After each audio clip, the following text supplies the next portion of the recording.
I'm Emily Patrick, and this is my final project. You start out by rolling your character, and it gives you a list of aspects, I guess, and you can re-roll and decide. I guess that one's good enough. Name your character. I'm gonna name him Steve. Save it.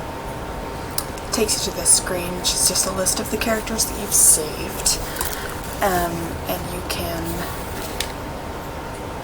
click on one, see that full list, and maybe Steve's not a good name, so you can change his name to Steven, and maybe you want him have a few different characteristics. And you press save, and there your characteristics are saved. So go back to our character list page. Maybe I don't like Bobby anymore. Maybe he died during a campaign, so we just delete him, and I guess that's it.